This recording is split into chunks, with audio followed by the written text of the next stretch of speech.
Hello mga ka-OFW! Sa araw na ito, gagawa tayo ng panibagong merienda, ang puto cake. Ito ang mga kailangan nating sangkap: 3 cup flour, 1 cup sugar, 8 pieces egg, 1 and 1/2 cup water, 3 teaspoon baking powder, ating 2 egg, ang ating maalat na itlog or salted egg, ang ating langka flavor, optional, at ang ating cheese. Mamaya papakita ko sa inyo. Ngayon, ating i-separate ang ating egg yolk at saka ang ating egg white.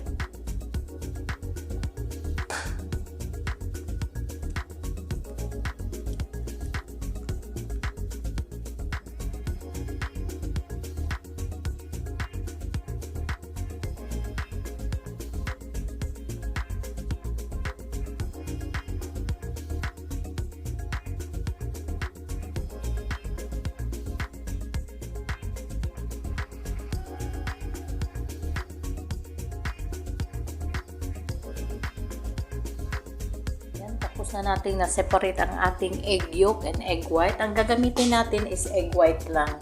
Ang egg yolk pwede natin gamitin sa leche plan or kung ano man. Ayan, ito. Ngayon, haluin natin ang ating dry ingredients. Lagay natin ang ating flour dito sa ating mixing bowl. Ating baking powder. Ating sugar,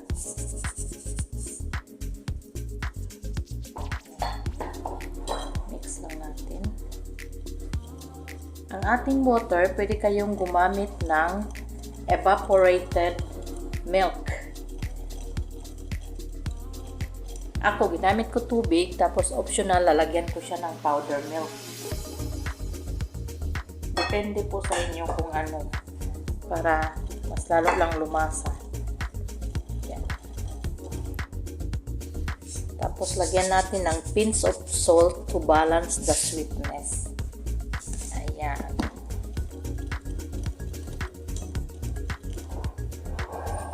Dahan-dahan natin ilagay ang ating water.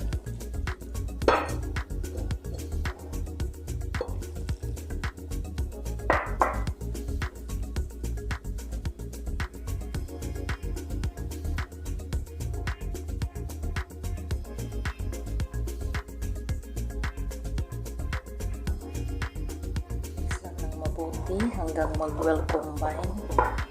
Wala na yung mga lumps.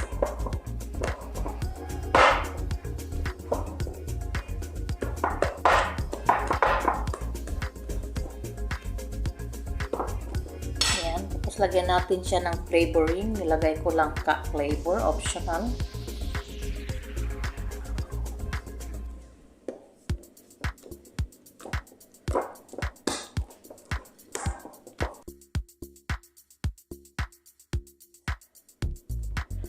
Yan, i-whisk natin ang ating egg white.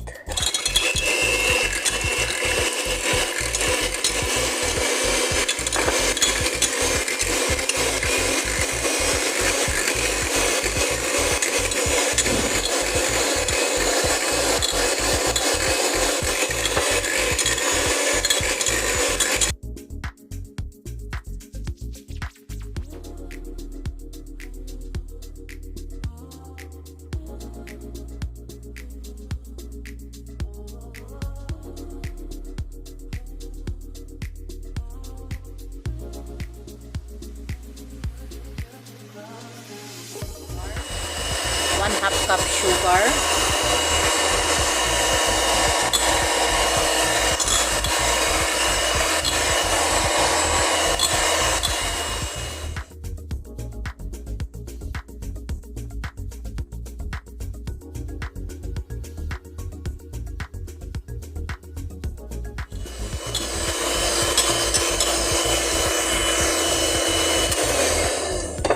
ayan, kailangan ganyan po siya ang ating meringue. Ayan.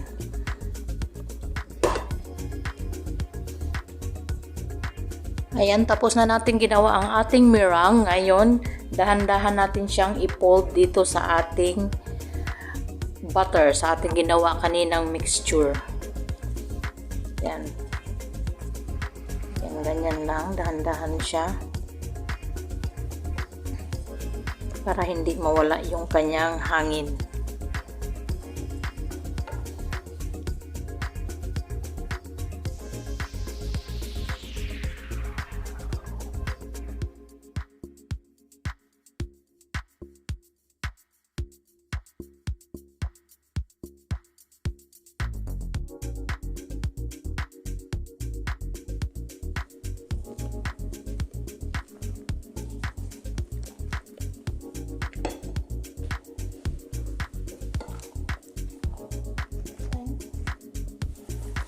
Ayan, na-fold na natin lahat ang ating butter at saka ang ating meringue.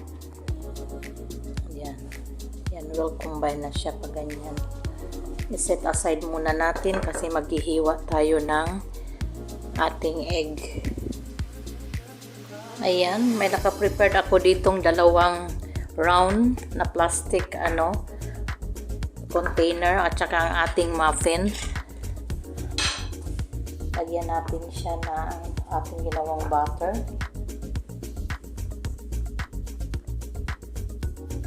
Kalahati lang, huwag punuin kasi aalsa pa ito.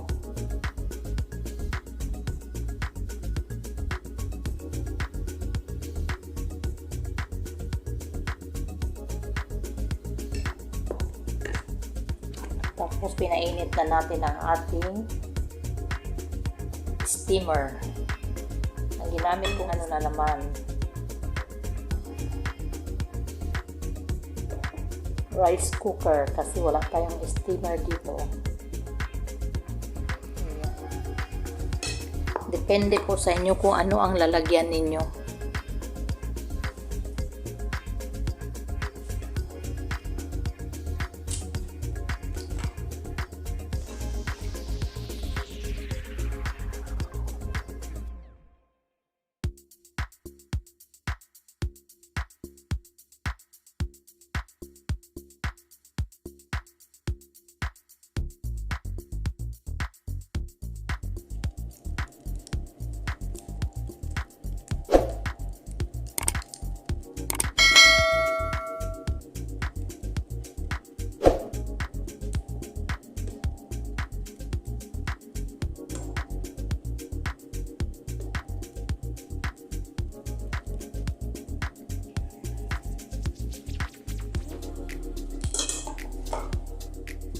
Lagyan natin ang itlog na maalat.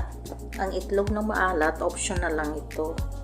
Kasi ito yung ginawa ko na itlog na maalat na vlog ko na nung isang araw.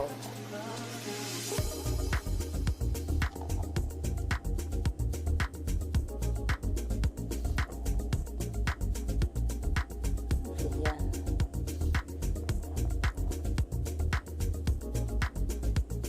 Pwede rin hindi nyo lagyan, pwede rin lagyan.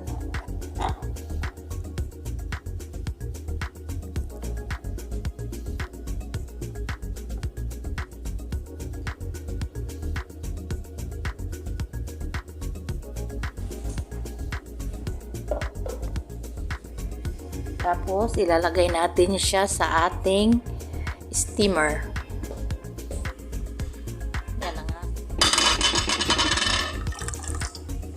Yan, kumukulong na.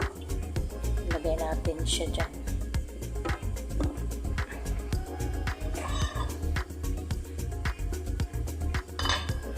Takpan natin siya, lutuin natin ng 20 to 25 minutes. Lagyan natin ng towel ang ating takip para hindi siya malagyan ng tubig sa loob.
Ayan, after 20 minutes, check natin ang ating puto. Ayan. Okay. Malinis na siya, ibig sabihin luto na po siya. Yan, tignan natin ang ating pangalawang salang kasi yung unang salang natin ubos na. Ayan, ang ating puto cake.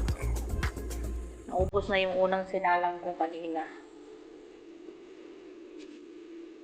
Ayan, luto na siya.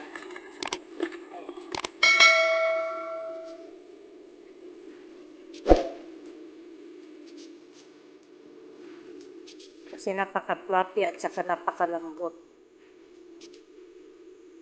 Ayan siya. Yung kanina unang